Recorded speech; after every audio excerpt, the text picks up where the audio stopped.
Hello, my friends. Welcome to my channel. It's Sunday, and that means Coffee Klatch. Coffee Klatch is just a Belgian word that means that I invite you over for a coffee and we have a little chit-chat, hence the word klets. Now, I only have two books that I want to talk about.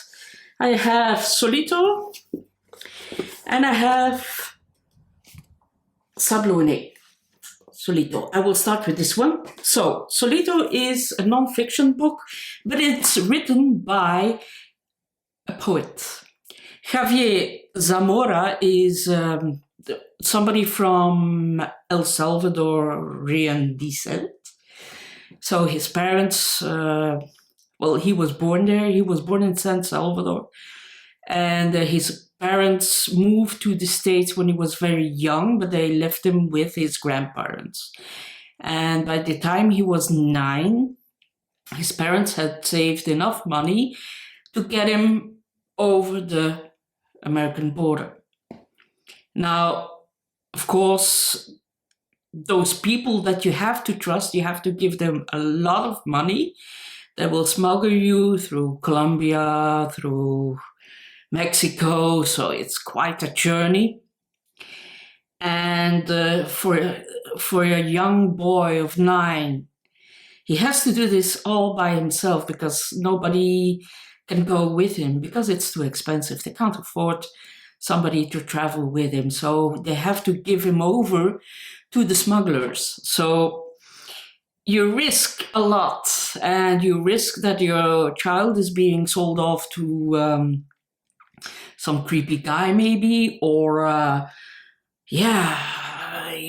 to a gang, to become, I don't know, a killer or a drug lord or whatever. And so when he starts this journey all by himself, he has to learn very quickly who to trust and who not to trust. And he befriends very unlikely people, people that are in similar situations. They sometimes become friends and become even more like a parent, actually, when he is that young. And his journey lasted for many, many months. It wasn't an easy journey. His parents didn't know where he was for many, many months, and his family back home didn't know where he was for many, many months, because it was in 1999. So no cell phones, nothing. And yeah, it's a real hazardous journey that he did all by himself. He was a very brave little boy, and he has lots and lots to tell. Solito is a brilliant, brilliant biography, how do you call it, account of his journey. And yeah, it is really, really marvelous. A lot of things happen, bad things happen, but not malicious, people get lost or people disappear, but not always because of something malicious. So in that case, he was very, very lucky. And it's a beautiful story, really, really well told, really interesting if you are interested in what those people have to endure once they hand themselves over to those smugglers. And yeah, it's a really, really beautiful book. I gave it 5 stars, and it is very well deserved. This is a book you should read. You must read. You have to read. It is that important. Solito by Javier Zamora. And then another book, Sjablone by Malin Rønning. This is Norwegian. This is a debut. Unfortunately, here we go again, not available in English.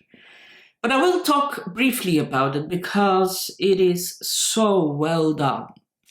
This is the most disturbing and the most horrific story I've ever read, but written in the most poetic language ever. And that extreme contrast between the two makes it such a compelling story, and it gets under your skin, and I'm pretty sure it will stay there for a very long time. So what is the story about? I will keep this brief. So the girl who tells the story is one of 8 siblings. She's somewhere in the middle. Her mom likes to take baths, a lot of baths, and smoke. They live somewhere very remote in a forest. Dad only comes over a couple of times a year, sometimes even. Sometimes there's only 6 weeks in between visits, sometimes there's a couple of months. Mom doesn't take care of the children at all. And then when Dad comes, there are fights, and he doesn't hit his wife, but his children. So trigger warnings here, another trigger warning is now coming, and grandfather comes too. And a horrible story, beautifully told. So powerful. Oh my God. Sjablone, what a debut.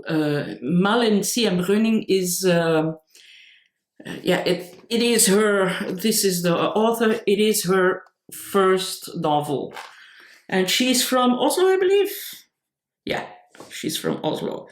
So this is a book that you have to take your time for to read it. The language is immaculate. The translation was immaculate. And just the beauty of the words, but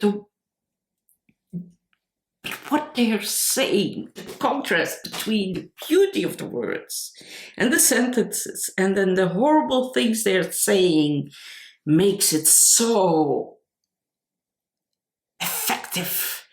So it gets under your skin, and that's amazing. That is something that is so rare. Is it horror? No, yeah.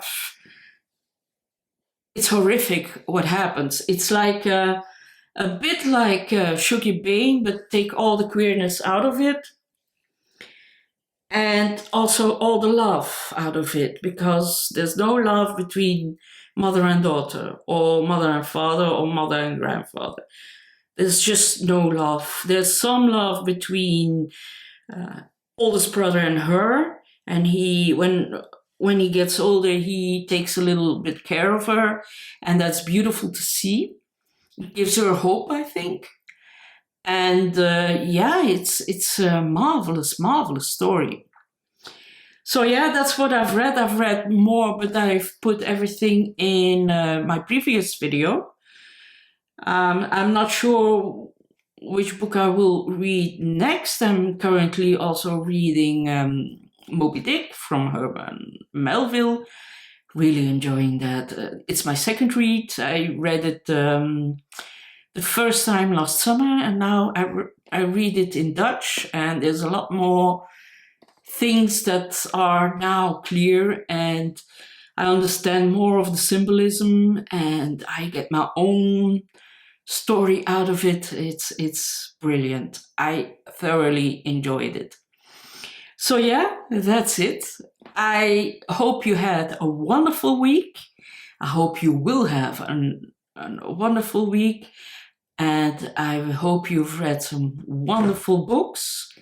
And if there are books that I haven't talked about and you think could be something for me, well, let me know in the comments. I'm always happy to look out for new books and new experiences. So thank you for your time. Thank you for watching, and I hope to see you again. Bye-bye.